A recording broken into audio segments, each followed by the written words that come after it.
Hello guys, welcome in the next video of the Databricks series. In this video, let's go through how to use PySpark Delta table example in Databricks. We are taking as simple as, so we don't have any issue in understanding. Let's click on PySpark Delta Table Notebook, where we need to understand how PySpark Delta Table works in SQL and in Python. As you can see, our Python interpreter is selected and our cluster is also up and running. In the first cell, we are trying to create a product table. It's a new table and we are also creating few columns. Idea is to have a small table with a few number of columns so that I can show you how insert, delete and update SQL queries works and how Delta table concept works in Databricks. It's a simple example for Delta table and we'll have more videos late on Delta table. Execute this cell. As you can see, our table is created. In the next cell, we have a simple SQL query describe table, which basically provide information about the table. It just provide the basic information about the table, like how many columns we have and data types available for product. Let's go in the next cell. As you can see, we are using describe detail product table SQL query. This is a specific query which works in Databricks, and describe detail query provide information about the metadata of the table. It also provides the format available for the table, as you can see, which is Delta. So that's why we are calling these tables as in Delta tables, because it takes Delta format. And you can see the location in the results, that is user Hive warehouse. I want to specify this particular location where the table is created on the hard disk and how table is persisting its data. Let's go in the catalog menu. Click on the catalog menu. You can see database tables and DBFS. On the top of catalog menu, click on DBFS, click on user, then Hive warehouse. Now you can see the number of tables which you have available. So we have our product table available. Let's click on the products. You can see we have a Delta log folder available, which is a by default folder, which is created on the creation of the table. And in each table, it will be available within each table folder if you click on Delta log.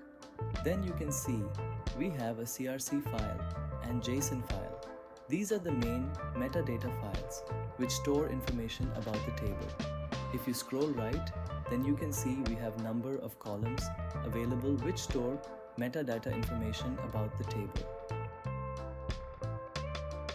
Let's go in the next cell. In the next cell, you can see I'm trying to see what is available inside that metadata JSON file which was in the catalog menu. Let me take you again on that particular file. Let's click on catalog menu, DBFS user warehouse products. Then you can see we have the similar JSON file available, and we can use that file using JSON in format and create data frame object using PySpark code.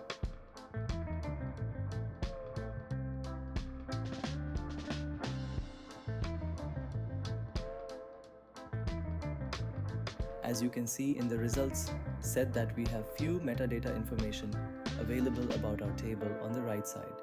Also we have few another information available about our table, as you can also see. We have all kind of schema information available in the results set. Let's go on the next cell where we want to use another metadata CSC file. As you can see in the catalog menu, we have multiple files available inside product Delta log folder, and you can also check what is available in this. It's another file for metadata information. What is available in the metadata information? We will talk about that later on next upcoming videos, but I just wanted to see what kind of meta files are available. These are two different files available on catalog and on hard disk, which is maintaining the metadata about the table. But what is available in that and how we use it is a different information which we will use in next videos. Let's go in the next cell. I want to specify one insert statement with one record. Only one row I want to insert into the products table as sample record. The purpose of the query is to show you what is its impact inside the catalog DBFS location when we do make insert statement on a table. What happens inside the table folder location. I'm going back in catalog menu. click on DBFS, User, Hive, Warehouse and Product. Then you can see we have a new file created with name part 00 something, and it's a part file. So this is the file where Databricks is storing our row information. So whatever we are making an insert statement is that data is basically stored into Parquet format. I just wanted to show how data is stored as soon as we create an insert statement on the table. It also generates a metadata file, which is you can see in delta log folder JSON file. Let's go in the next cell. In the next cell, you can see I'm trying to see what is available inside that metadata new JSON1 file, which was in the catalog menu, and create data frame object using PySpark code. As you can see in the results set that we have few metadata information available about our table on the right side. Also, we have few another information available about our table, as you can also see. We have all kind of schema information available in the results set. Let's go in the next cell. I want to specify one extra insert statement with one more record. One more row I want to insert into the products table as sample record. The purpose of the query is to show you what is its impact inside the catalog DBFS location when we do make one more extra insert statement on a table, what happens inside the table folder location. I'm going back in catalog menu, click on DBFS, User, Hive, Warehouse and Product. Then you can see we have a new extra file created with name part 00 something, and it's a part file. So this is the file where Databricks is storing our row information. So whatever we are making a new insert statement is that data is basically stored into new Parquet file. I just wanted to show how data is stored. As soon as we create an insert statement on the table, it creates a new file always. It also generates a metadata file, which is you can see in delta log folder as JSON2 file. Means it will create new metadata file for new insert record. Let's go in the next cell. I want to specify one extra insert statement with more than one records. As you can see, we are writing multiple values into one insert statement. This is how we insert multiple records inside a table, and sometimes we call it as batch insert or bulk upload. The purpose of the query is to show you what is its impact inside the catalog DBFS location when we do make multiple insert statements on a table, what happens inside the table folder location. I'm going back in catalog menu, click on DBFS, User, Hive, Warehouse and Product. Then you can see we have a new extra file created with name part 00 something, and it's a part file. So this is the file where Databricks is storing our row information, and only one new file is created inside folder. That means if we run one insert statement with multiple values, then it will create only one new Parquet file.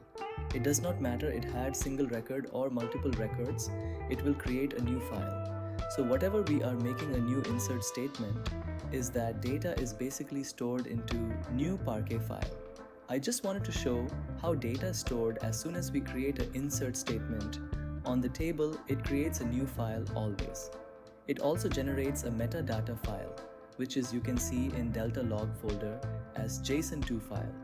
Means it will create new metadata file for new insert record. Let's go in the next cell. As you can see, we are making our first select star from product query.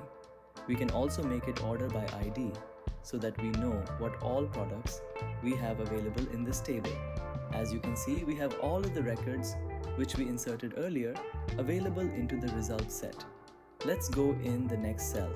Here we are using Spark object to read our table. And this is the new code which we haven't discussed till now, and we will create new video on the top of it. But as of now, we are just using Spark implicit object to read our table directly and create a data frame. So as you can see, we have normal data frame object available out of product table, and we can also display all the records.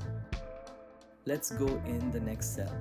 We are taking an update query example, and we are trying to update a name of the product with ID1. Just a simple update query to show you how it behaves when we try to update any single record or multiple record on the table. Let's go on the catalog menu before execute the cell. Let's go back in the catalog menu to check how many Parquet files are available for product table, and then we can only check what is the impact after running the cell for update query. Let's execute the cell so that it can update the name. It's updated now. Let's go back in catalog menu to see what is the impact. Click on User Hive Warehouse and Product. You can see no new Parquet file is created for update query. Now click on the Delta log folder and we can see we have new metadata file is created for the update statement.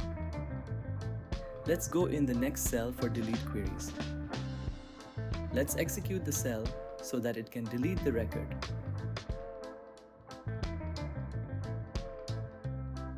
Let's go back in catalog menu to see what is the impact. Click on User Hive Warehouse and Product. As you can see no new Parquet file is created after running delete query. Now click on the Delta log folder and we can see we have new metadata file is created for the delete statement.